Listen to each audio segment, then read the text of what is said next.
Welcome to this UCPath online training.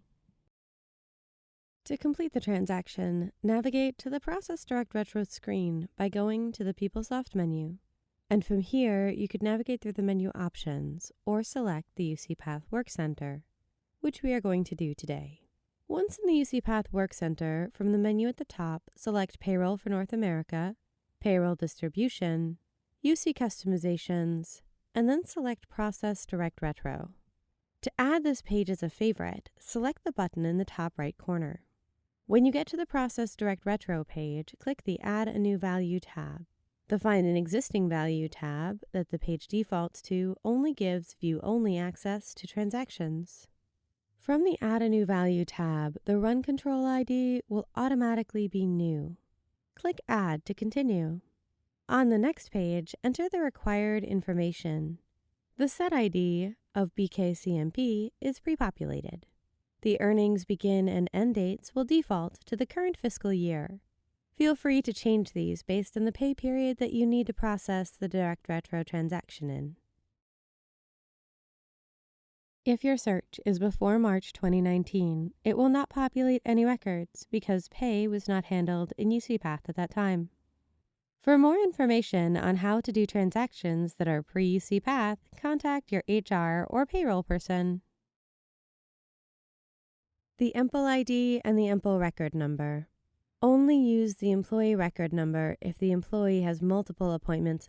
Use the magnifying glass, if needed, to select the right appointment to do the Direct Retro transaction on if the employee has multiple jobs. Then click Search. This will show all the payroll records within the payroll dates. Use the checkbox to save whichever pay periods you would like to process a Direct Retro on. Then click Save.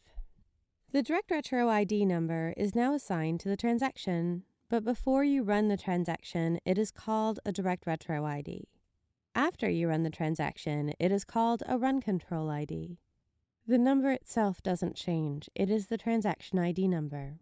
This is the number you would want to write down if you are keeping a log of your own transactions. When you click Save, you will also get two buttons, Cancel and Run. Why would you need to cancel? Because when you save, the payroll data you selected is now locked by you. No one else can make a Direct Retro for those pay periods. If you do not want to complete the transaction anymore, you need to release the records.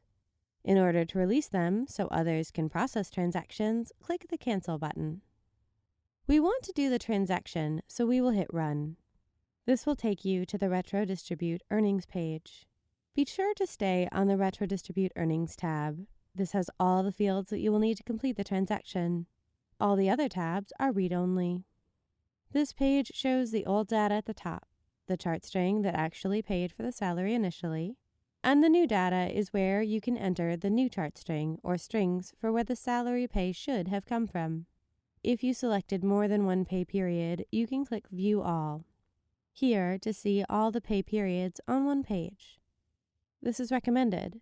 It is possible to click through each page and change each of the pay periods, but this leaves room for potential error if you accidentally skip a pay period.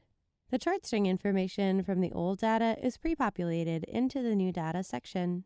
If you are moving the entire amount from one fund to another, simply fill in the chart string information in the new data row.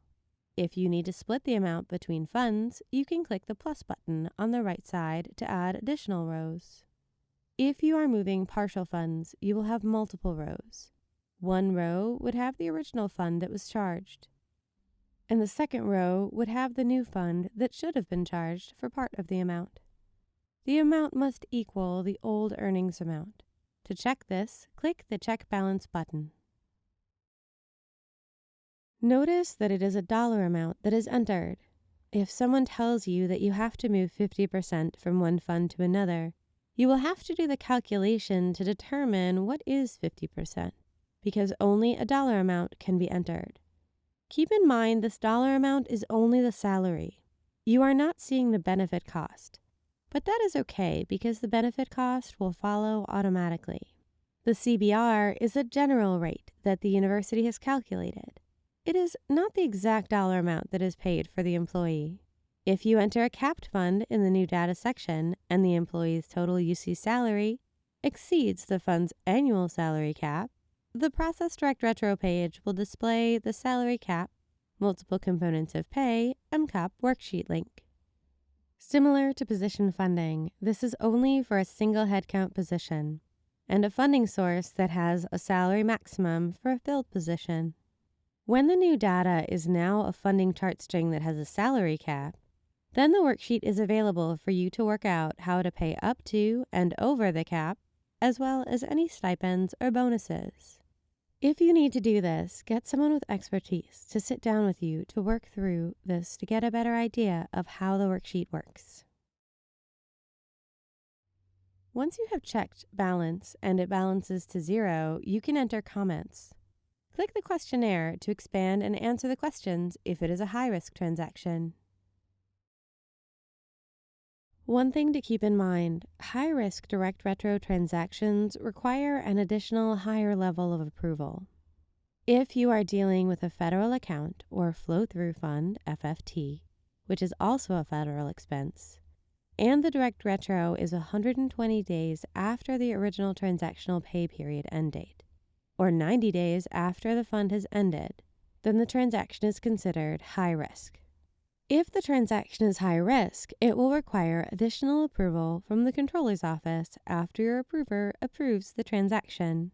Additionally, you will have to fill out a required questionnaire as part of the template, which we will see later. Click the Add Attachments button to attach documents. Keep in mind, please ask your supervisor or unit about what you attach. Anything attached will be visible to an auditor, so it should not contain any sensitive personal information of the employee. Select the appropriate reason code, such as entry error or late award. If you select Other, add the reason into the comment section. This explains why you are doing the direct retro.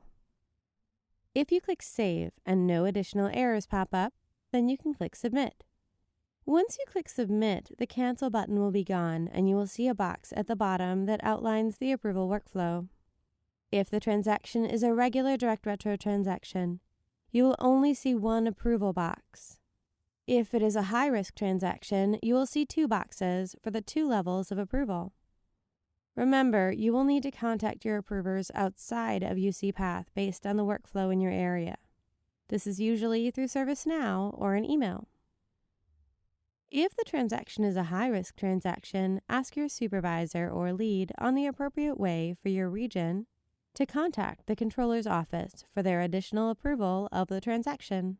When the transaction is approved or denied, the initiator will get an email saying that the transaction status had changed. Now that the transaction is submitted, at the top of the page you can see the request status is in progress and the processing status is initiated. Request status indicates the status of the approval workflow engine at the location level. Valid values are in progress, approved, denied, and complete. The processing status field indicates if the transaction has been processed on the UCPath side and uploaded to the system. Please note, it can take time for a direct retro transaction to be processed. If you are unsure if the transaction is complete and that the data has flowed into UCPath, check the processing status field of the transaction.